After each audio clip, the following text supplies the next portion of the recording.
Hey everyone, hope you're doing well. I'm Lucas and welcome back to another F1 22 track guide. Today we have Silverstone and yeah, I've got my PB lap from when I was practicing for F1 Esports, which is a 0.82 at Silverstone Q3, and this was online preparing. This was when we were practicing for F1 Esports. So yeah, I think this was a really good lap at the time. It probably still is a pretty good lap. But yeah. This is what we've got. We're gonna do the same format as always. We're gonna play the full lap first, and then we're gonna break it down bit by bit. So yeah, heading through turn 1 and 2, you're flat out, which is pretty easy in these cars, and you're just trying to carry as much speed as possible, opening the road up into the turn 3, and then you're smoothly progressing on the power, and then it's just about trying to get that rotation, and then on the power as early as you can to maximise the run down the Wellington straight. DRS open up to 8th gear, and then this is a very challenging braking zone, braking just past the 50 metre board, if not on it, down to 4th, short shifting to 5th, getting the car to rotate nicely, trying to hug a nice tight line through Luffield, and then you're short shifting to 5th, getting on the power. The car rotated beautifully for us there, up to 7th, saving the distance through Woodcut, and then coming up to Cops, opening up the road as much as possible, holding 8th gear, dropping it to 7th, because you can quite pin it flat through there on this year's game. And then you're going left, right, flat out at 8th, down to 7th, getting a lot. Car transitioned perfectly into Chapel, not a very easy thing to do all the time. Sometimes you can understeer. And yeah, we had a very good split at this point in the lap, so we know on a pretty good lap. Heading into Stowe now, very easy to understeer in, so you've got to be quite gentle with how you tip the car in the first place, using all the road and the exit of Stowe. Heading into Vale then Club. Nice and smooth, just not trying to throw the lap away, getting on the power nice and early, and that was our lap. And the sectors were as such. So yeah, 071 sector 1, which was rapid with the setup, 291 middle, and 459 sector 3. So yeah, this was a very good lap for the time. And yeah, let's now break it down. So I'll try not to ramble as much. I notice I tend to make these videos quite long, so I won't bore you guys with. I'll try and keep it, short, concise, and useful information for you guys. So when you start off this lap, we have to. Hello, Barry Audio, by the way. Yeah, through turn 1 and 2, you're literally just wanting to carry as much speed as possible. The corners are flat out, so it's about just carrying the maximum speed possible, and whether that's by. Just trying to make it short as possible, make it as straight as possible. So you're just trying to maximise the speed and make the distance as short as possible as well, if you can. Whichever gains you the best lap time, really. And then, yeah, bringing the car smoothly over to the left-hand side now, because this is when we need to start breaking it down. So we'll play this sequence of corners first. So you're braking just a little bit on the curb, holding 4th gear, and then softly on the brakes, trailing nicely into 4. And then that is you safely through that section. So let's break that down. So, yeah, bring it over. You have to bring it over to the left-hand side. And this is my reference, but you can see I think you can just about see I'm just nibbling the brake now. So you're braking pretty much exactly when this curb starts. Like, if not, let's say, if you want to really get particular, you're really getting on the brakes once you approach this, let's say, once you're alongside the white, the first full block of white. So if you skip on a few frames, yep, you can just see, there we go, boom, full brake, just actually on a black, but you begin your braking phase there. But yeah, I'm going to try my best not to ramble. I know I'll do it quite a bit. So yeah, this is your reference. You should be, eyes will be here. The good thing is this is always in your peripheral vision, so you're able to sort of sight your braking point well. Now, very crucial thing to note on this track, if you use all of this curb, so if you bring your tyre, so this is the most you will ever be able to use this curb, and right here, you cannot go all the way fully to the left on this curb, because if you do, you will lock up at least one, if not both, of the front tyres, and you will go straight on. It didn't used to be like this on last year's game on F1 2021. This year on 22, it is, for some reason, they made it so that you literally can't use all of this curb, which is, I guess, what they decided to do. Don't know why they particularly chose one of this corner of all the corners in the game to make that the case, but anyway. So yeah, this is your braking is on this curb. Maximum brake pressure down to 4th gear, and yeah, we're trying not. You don't want to turn way too much. Obviously, we are turning and braking at the same time, but you want to get your heaviest braking done. And as you can see, we start just as we are starting to wind off the brake, we're starting to apply more and more lock, basically as a smooth transition with trailing that brake in. So down to 4th gear, and then we get to this apex really nicely, and then the car will maybe understeer a tiny bit once you're past this apex, but it's the important part now is picking up the throttle, and you're never going to get to full throttle between these two corners, so don't think that you need to be, trying to get to the full throttle, even if it's just for a moment. What is more important is to set the car up nicely for turn 4, because it's all about carrying momentum and then getting a great exit all the way out along to the Wellington Straight. So I see we're picking up the throttle now, basically around 50%, and then we pick it up a slight bit more. We do just about get to full throttle. I don't think we quite get to full throttle, but we just get up to it. But it's more how smoothly we do it. And then we're immediately on the brakes as we change direction, making sure that you don't want to be way too tight into this corner. It's very easy to overshoot this corner.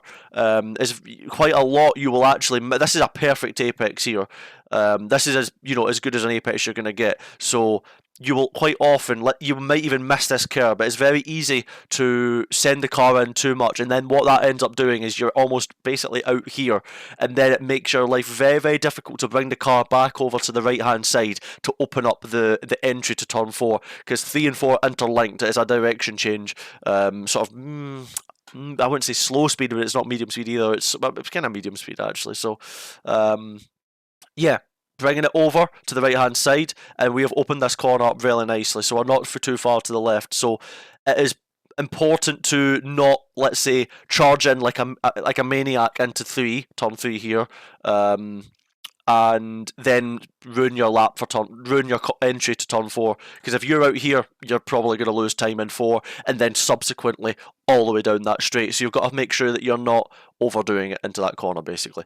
Then you're bringing the car over to the right hand side, onto the brake, basically up to about 50, not even 50% pressure. It's more about just braking just enough to help slow the car down, but then rotate the car nicely.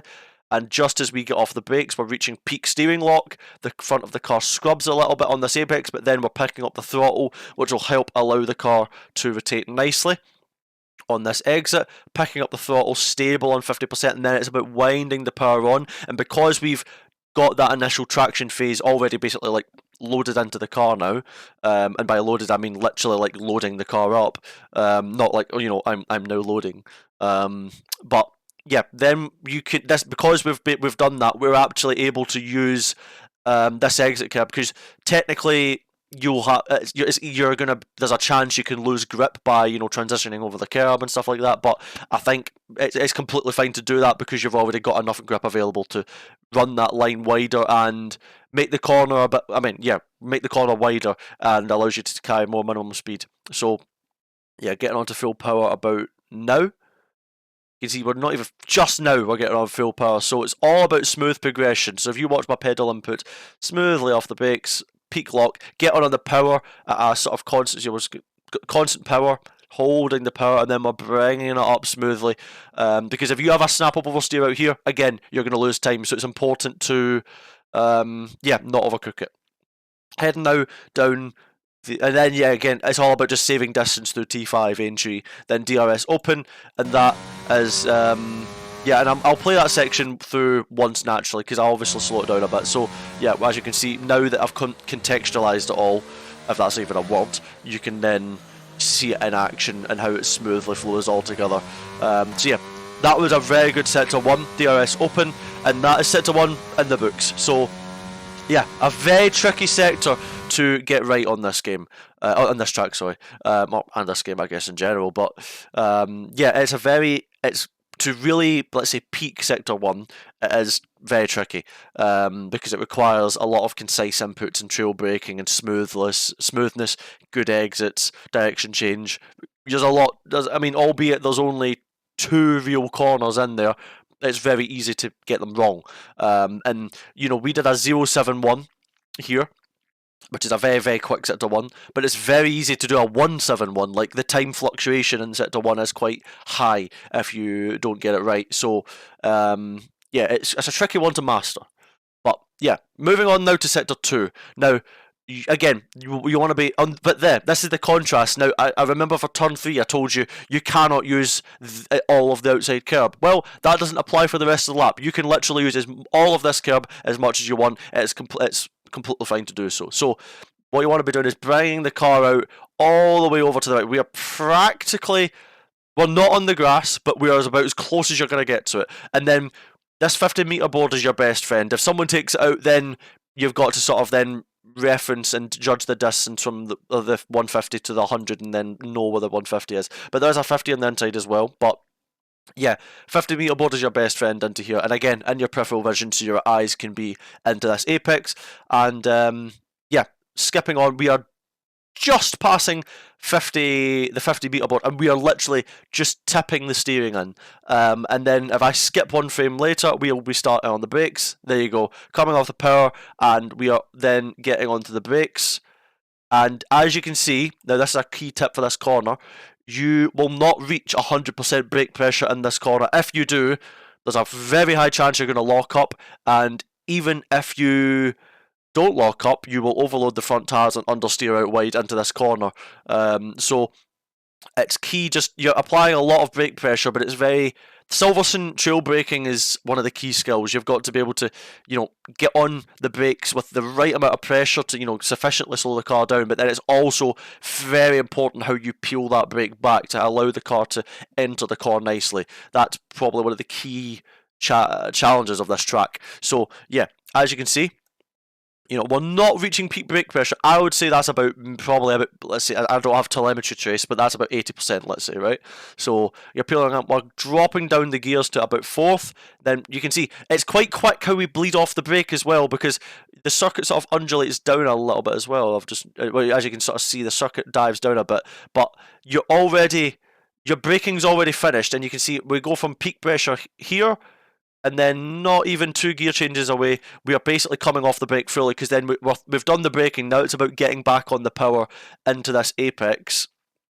Trailing, and then we're already back in the power before the apex. You're not trailing all the way into this apex.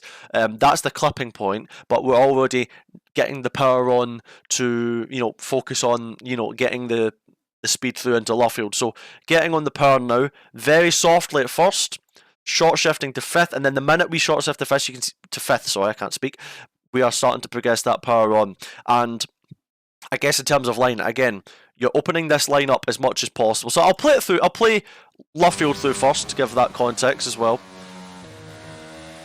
Right, so there we go, you can see the line in action. And yeah, in terms of line, if you go too wide into here, again, you're going to have a lot of problems going into Luffield. So this is Brooklands, next corner is Luffield.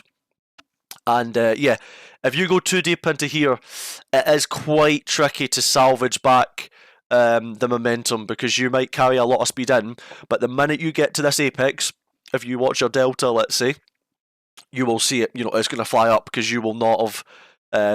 you're not carrying the speed into the right place of the track. So yeah, it's important not to completely overshoot this corner.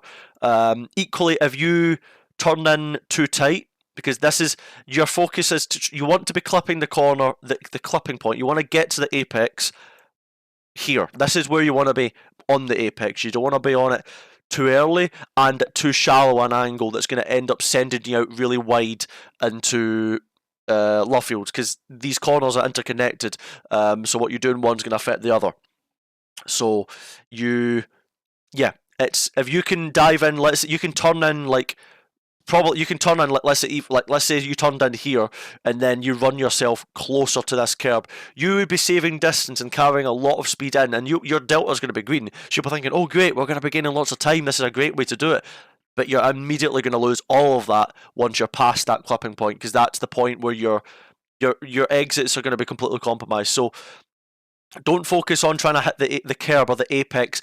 I mean, you've got the double, you've got basically the inside, sausage curbs there. That's like your rough reference. So you want to be meeting that apex perfectly on basically here. This is the visualization of the line. That's where you want to be meeting the apex, and your car basically, if you're looking at it from like a flush perspective of lining up the car, your wheel should be at sort of pointing just a bit more inwards than this curb is facing in a way, because you can still meet this point of the track, but your car, our car's pointing this way, right? But your car, you could enter the corner too early, and then your car's pointing out that way, so you can sort of see if you like sort of visualize it with the cursor. But then you're gonna run wide. So yeah, I know I've basically sort of said a lot of things and gave a lot of information, and I only have this one lap. I have this lap that's, an ideal version, so you're not seeing the wrong versions, but you'll be able to compare your lap to this lap and see the differences in line as well. So I hope that's where, this will be useful. Maybe in future videos, I know I'm rambling on a bit anyway, because I'm great at that, but hope maybe in future videos I'll give right and wrong examples. But yeah, hope this is still useful for you guys. I'm going to continue on because I know I'm rambling, which I said I wouldn't do. I'm already 15 minutes in and I've only started sector 2. But anyway, short shifting to 5th. We're getting on the power now. Yeah, and then you will reach full throttle between these two corners. That's because it's a lot higher speed. You've got more grip, more downforce. And then, yeah, let's play it through first, full power. And then you want to keep the car in nice and tight. Then we're short shifting on the way out. And then using that road nice and smooth on that, just on that power delivery. So let's break it down on the transition, and then the minute we are chucking in that front right, we are on the brakes. Chucking in the front right, now chucking the car into the right, sorry, and then we're down to third. We're sort of doing the double downshift short shift technique into this corner, trail braking in, and we have a minor moment of coast in here, which is maybe a little bit of inefficiency, I guess, but we, pick up the throttle now, and yeah, again, same principle. I mean, this is our route. This is one corner now, so you don't want to be on the entry. You don't want to be over in this curb. I'm gonna try and rattle through this a bit more concisely now because I know I'm waffling. You don't want to be over too far to the right, because if you're, let's say, all the way to the right, you are gonna have to sacrifice a lot of speed. And left fields to then get round the corner normally. So this is why I'm bringing the car out, just so that you've basically got, I don't know if that's a car width or not a car width, but you can see the distance there, and then it means that we can attack into this corner at a correct angle, basically. So we're down to third gear. You don't want to be running. You don't want to go too fast into this corner to the point where you're running wide, because then again you're going to compromise the exit. After this corner, you have the old start finish straight. So it's important to get good speed out of this corner. So then we're short shifting to 5th, and once we start short shifting, you're wanting to bring the car back into this apex. You don't want to really hit this curb, so you're sort of bringing the car is close to the inside and on the tarmac. We're smoothly progressing on the power. Full power here, I think. Yeah, here. And then it's about just utilising, the road that you've got available. It's quite easy to invalidate this as well when you're really, really on the limit, so you just got to be careful, but we get it done nice and smoothly. And then, there's nothing to be said for this corner, for woodcut. It's flat out. You're just saving the distance on the inside, just to, shave literally 100 or 2, if not less. But then we're into cops. Now this corner is challenging because the front does the car wants to do one thing through this corner: understeer. Doesn't want to go in.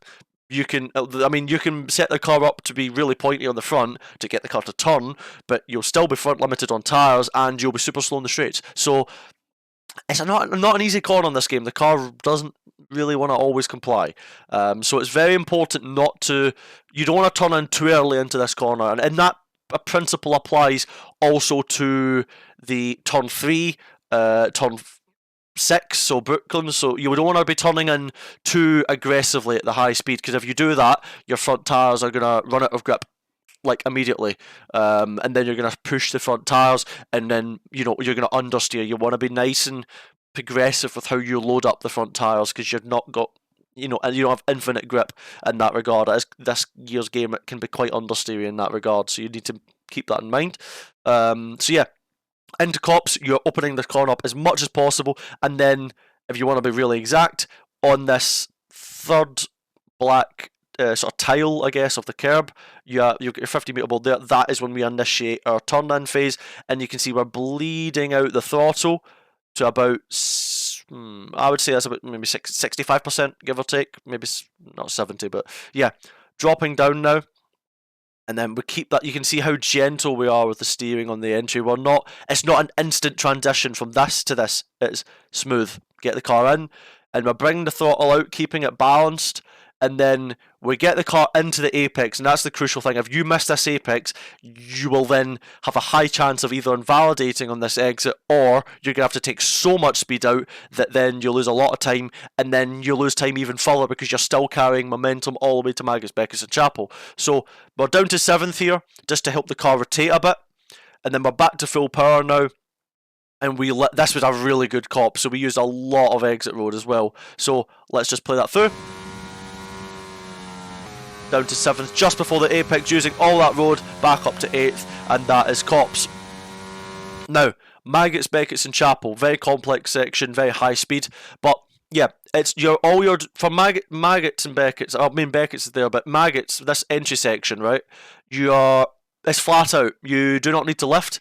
So all you need to do for here, you're not really thinking about these two corners when you're doing them, because these two corners, as I said, are flat. You're thinking about over here. You've got to think about these corners are basically there to set up the next corner when you're starting to bring off the speed. So through here you're flat. So you're thinking about you want to run the car sort of to what we actually clip that curb. It doesn't really upset the car anyway, so that's fine because it's not, you don't really rebound that.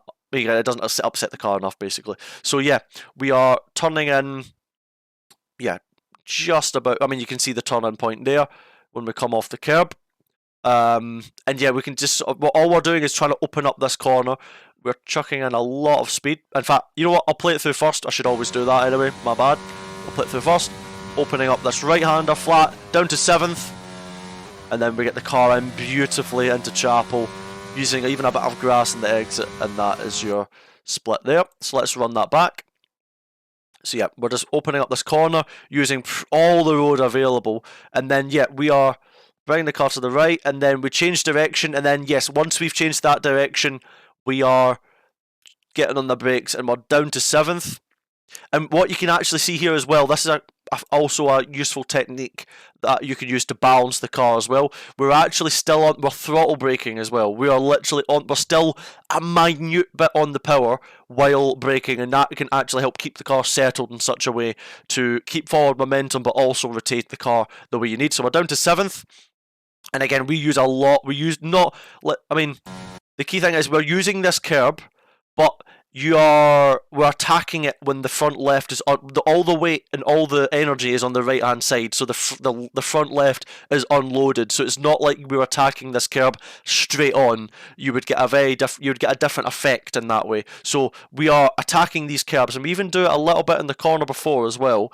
Yeah, we do that, but again, this is if you're thinking of the weight, all the energy's on the other side of the car, so it's all unloaded for these parts.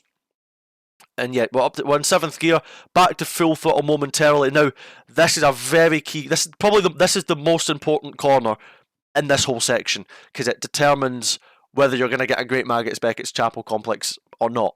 And it again sets up the exit. There's a lot of corners that are very exit dependent to gain lap time, because it sets up the next big full throttle section. So yeah, we are straight on the steering, and then we do chuck it in very aggressively here, actually, because the corner comes in thick and fast. You don't really have, the opportunity to smoothly wind it in. You've really got to get the car into this corner. So we're onto the brakes, and again, look how little we're on the brakes. It's all about being concise. We're on the brakes a tiny smidge, and then we're holding that and we're bringing it in, and we get the car in very, very well. Quite often you will not actually make this apex. Sometimes you'll have your right hand side tyre out here. It's sometimes very difficult to get that car to tuck in. Sometimes it won't want to do it. So if you get the car in, preferably earlier rather than later, not so early that you're bringing the car, any further over. Again, the car's unloaded, so it's not affected by these curbs, but you don't want to be any further over the inside than that, because you will upset the car and then lose rhythm. And then yeah, you literally want to use the grass on this exit. I know it sounds crazy, and there is a chance you spin if you get this like big time wrong. If you let's say, are still, when you look at our steering, right, for example, right, we are starting to unwind the steering, and we are already full throttle before we get to this grass section, and this means the rear of the car isn't under extreme stress by this point. So we are able to use that extra road, that extra distance, and then we bring it back off the grass, DRS open, and that is the split there. So that's how we take it. But if you attack this, if you're say, let's say you carry too much speed on the exit of here, you know, and you're out here, let's say, and you're pardon me, you're still cornering aggressively, you will, you know, have a lot more energy in the rear, which means the minute you hit this grass, you're going to lose the grip. You know, you're going to lose the grip at the moment when you've got the rear more loaded, which means there's a chance that you can, you know, snap the car, or if not, it has been done, you will end up out into this barrier to inspect the gravel. So yeah, trying to give you guys some, I guess, some, you know, things to look out for, some details, but yeah, we'll run Chapel through so you can see the context. So down to 7th, and to getting the car, because the car wants to understeer, using that exit, DRS open, and down the hanger straight now. Bringing the car all the way over to the left, and we'll play stall through normally first. Nice and smooth on that front to apply the grip nicely, because it's very easy to understeer in this corner. This corner, again, similar to Cops, it just wants, from entry to mid corner, it wants to do one thing, and that's understeer until the exit, when it wants to sometimes oversteer. It's not an easy balance. So you want to be, it's quite tricky, because if you go a tiny bit too wide on this entry, you have a chance of understeering because you've upset the balance in the entry. But you can use a tiny bit of entry curb to open up that corner, and it is effective, because it allows you to attack the corner at a wider entry angle of entry, let's say. So you're down to 6th, braking around 50%, and then we're trailing off. And you know, this is a perfect example of the Apex, for example, as well. And using this inside curb can be useful as well for this corner, because it helps rotate the inside of the car. And yeah, it's sometimes you will quite often miss this Apex. I've done it many a time, sorry. So yeah, but and then onto the power. Again, you're onto the power before you get to the clipping point of the Apex, so you're bringing the speed out and then back on again before you're at basically the middle point of the corner. So yeah, then you're on the power, nice and smooth. Then you're full power, utilising all of the road in the exit, because you know if you're carrying enough forward momentum, you will use all of this. And you can see we've got a good exit because the delta flew up. So yeah, and we're going to show the comparison of as well from like entry, mid corner, and exit. Car wants to understeer, but we managed to trail it in nicely. Rotate it just a tiny bit with that. But now, as you'll see, look at the steering. It starts to open up now. A little bit of correction, because we're starting to rotate that car just as, like you can see, if you look back, watch it with the throttle trace. Steering's opening up, then back committed on full power. And we'll play it through one more time. So you're understeering, and then the car wants to rotate about now, and then that is you set. One more corner to negotiate. We actually put the brake bias forward by 1%. You don't really need to do that, but that's because I like to load the front up a bit more into this corner. And that, in a way, it sounds mad, because in this corner you can very easily lock up the front tyres. But for me, when I put the brake bias forward, and again, this is a preference thing, not everyone will do this, and to be honest, you don't need to put it to 51, but for me, I liked having the car more aggressively loaded onto the front to give me more front bite on the tyres. And again, with this curb, you don't want to be fully over to the right, because again, there's a chance you'll lock up. But you do want to be running. Let's say the circuit will roll out to the left. So you want to be driving it in a straight line to this point. Then you're using your marker board as the 100. And I suppose it's worth mentioning for your reference, I guess, is this start of curb. You're turning in and braking just before that for stow.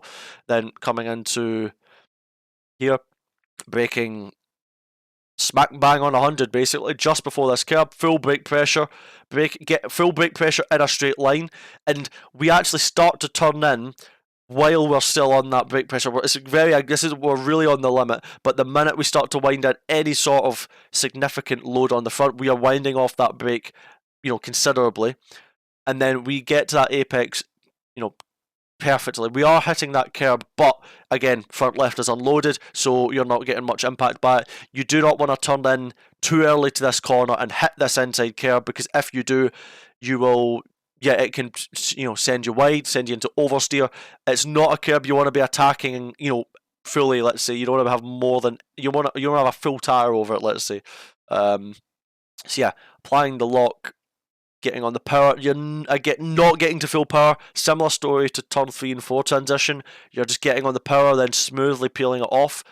No brake for this corner. You don't need to brake into here if you do it correctly anyway. So it's all about, this corner again is a bit of a sort of compromise, because you're carrying good speed in, trying to get the car into the apex, but then you'll short shift on this transition just before the apex. Again, you do not want to have this car any more further over to the right, because it will upset you on this exit. And this exit, by this point, the rear of the car will be quite. You've just done stow, which is on the exit, punishing the rear tires, and if you overcook it, you can lose all your time that you've just gained on that final run to the line. So short shift to 5th, smoothly on the power, and you see you're waiting. It's so eager to get on the power. It's a patience test, and on this exit you want to avoid running onto that curb, because I've done it. And I've been on many a good lap, and all I've done is we just run perfectly parallel to that curb without touching it. But I have literally just kissed this curb sometimes. But because the rear end's been on the limit, with maybe the surface temp's really high at that point, touching that just unsettles it enough just to unsettle the rear, and I've spun. I've done that before. So yeah, we are full power. Still, again, we're not even full power, not full power, not full power, not full power, not full power. Now we're full power. And we're, while we're along this curb. So it's a patience game. So I'll run that through from the beginning. Full brake, winding off the brake, getting the car in nicely. Again, not clipping any of these curbs significantly. Getting on the full power, saving the distance to the inside. And that is, I guess, a track guide of Silverstone, and I hope you guys enjoyed. This was a really long one, so if you've stuck around this long, first of all, thank you, and second of all, I hope you found this really useful. So yeah, any feedback in the comments would be greatly appreciated on how I make these videos, because I literally said at the start of this video I wasn't going to ramble. Here we are 32 minutes later. But yeah, thank you very much for watching. Hope you've had an amazing day. Hope you find this useful. Please let me know what your thoughts are in the comments, and I will hopefully catch you guys in the next video. So take care, everyone. Love you all. I'll say no, I'm not scumpy.